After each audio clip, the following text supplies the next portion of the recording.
Pernah nggak sih Anda kerja keras banget untuk sesuatu, tapi rasanya kok hasilnya nggak kelihatan-kelihatan? Nah, hari ini kita akan bahas sebuah kisah yang menantang banget cara pikir modern kita tentang kesuksesan lewat sebuah prinsip yang sederhana tapi sering kita lupakan, kesetiaan. Ya, kita kan hidup di zaman yang serba viral. Pengennya tuh lihat grafik naik tajam, hasil meledak dalam semalam dan dampak yang instan. Dorongan ini kuat banget, sampai-sampai proses yang lambat dan konsisten itu seringkali terasa kayak sebuah kegagalan. Tapi, bener nggak sih gitu? Yuk, kita coba lihat pendekatan yang beda. Kita akan belajar dari kehidupan seorang penginjil bernama Paul Ashleman. Karyanya ini luar biasa loh, bisa menyentuh ratusan juta orang.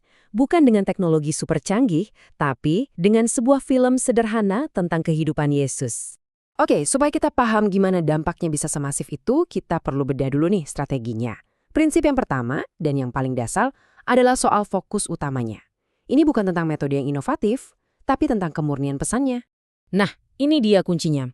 Waktu banyak orang lain sibuk cari strategi marketing yang rumit atau teknik paling baru, Ashleman justru kembali ke dasar.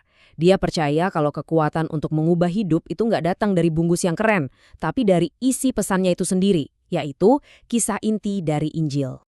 Keyakinan ini tuh dasarnya kuat banget, seperti yang tertulis di sini. Idenya adalah kekuatan yang bisa mengubah itu bukan milik kita sebagai manusia, tapi sumbernya dari Tuhan, yang dipercaya akan bekerja lewat pesan yang kita sampaikan dengan setia. Ini pergeseran fokus yang penting banget. Oke, kalau pesannya harus murni, berarti metodenya harus kompleks dan canggih dong biar berhasil. Nah, prinsip kedua dari strategi Esselman ini justru sebaliknya. Coba deh bayangin, daripada pusing-pusing bikin puluhan strategi berbeda untuk tiap budaya, pendekatannya cuma satu cerita inti, kehidupan Yesus yang dibagikan secara konsisten. Fokus tunggal ini, waktu diterapkan dengan dedikasi penuh ke seluruh dunia, ternyata jangkauannya jadi luar biasa. Kutipan ini benar-benar menangkap keunikan strateginya. Menurut pandangannya, Tuhan itu sering banget pakai hal-hal yang menurut dunia tuh terlalu sederhana atau bahkan naif untuk mencapai hasil yang luar biasa. Ini kan benar-benar membalikkan logika kita tentang apa sih yang dibutuhkan untuk bikin dampak besar. Nah, ini membawa kita ke prinsip ketiga yang mungkin paling menantang buat kita di zaman sekarang. Kesetiaan. Ini bukan soal lari sprint, tapi soal ketahanan dalam lari maraton yang panjang. Dan faktanya, ini jadi pengingat keras buat kita. Dampak besar yang kita lihat hari ini adalah buah dari proses yang super panjang, sabar, dan gigih. Puluhan tahun loh. Ini bukan proyek jangka pendek, tapi sebuah komitmen seumur hidup yang dijalani hari demi hari. Dan ayat ini tuh pas banget menggambarkan semangatnya. Fokusnya bukan di kecepatan, tapi di ketekunan. Filosofinya adalah, ya udah, terus aja menabur, terus aja bekerja. Karena yang dihargai dalam cara pikir ini adalah kesetiaan pada prosesnya itu sendiri, bukan pada hasil yang instan. Kalau prosesnya panjang dan kita cuma perlu setia, terus siapa dong yang jamin hasilnya?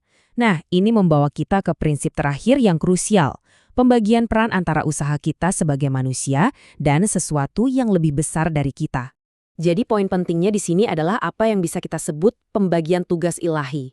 Menurut keyakinan ini, tugas kita sebagai manusia itu ya melakukan bagian kita, menabur benih dengan setia.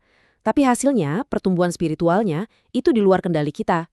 Itu adalah pekerjaan Roh Kudus atau kuasanya Tuhan. Ayat ini tuh seperti ringkasan sempurna dari filosofi itu. Ada yang tugasnya menanam, ada yang menyiram, tapi yang bikin tumbuh itu Tuhan. Ini tentang melakukan bagian kita dengan setia sambil belajar melepaskan kendali atas hasilnya. Jadi, setelah kita bedah 4 prinsip ini, apa nih pelajaran utamanya buat kita? Yuk, kita tarik semua ini menjadi sebuah kesimpulan yang bisa kita terapkan. Intinya, dari kisah Ashleman ini kita diajak untuk menggeser paradigma kita. Fokusnya bukan lagi jadi yang paling hebat, paling pintar, atau paling berbakat. Tapi pada kesetiaan.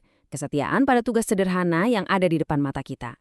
Coba deh kita lihat perbandingan ini. Kita kan seringnya kejebak nanya, seberapa hebat sih kemampuan gue? Atau seberapa inovatif cara gue? Tapi model dari Ashleman ini mendorong pertanyaan yang beda. Apakah gue udah setia sama pesan yang murni? Dan apakah gue udah percaya sama hasilnya nanti? Ini mengubah total fokus kita, dari kemampuan diri sendiri ke ketekunan. Tentu aja, Perjalanan yang butuh kesetiaan kayak gini bisa terasa panjang dan melelahkan. Makanya, ada satu pengingat terakhir dari kerangka berpikir ini. Jangan bosan berbuat baik, karena pada waktunya nanti kita akan menuai hasilnya. Jadi, saya mau tinggalkan Anda dengan pertanyaan ini.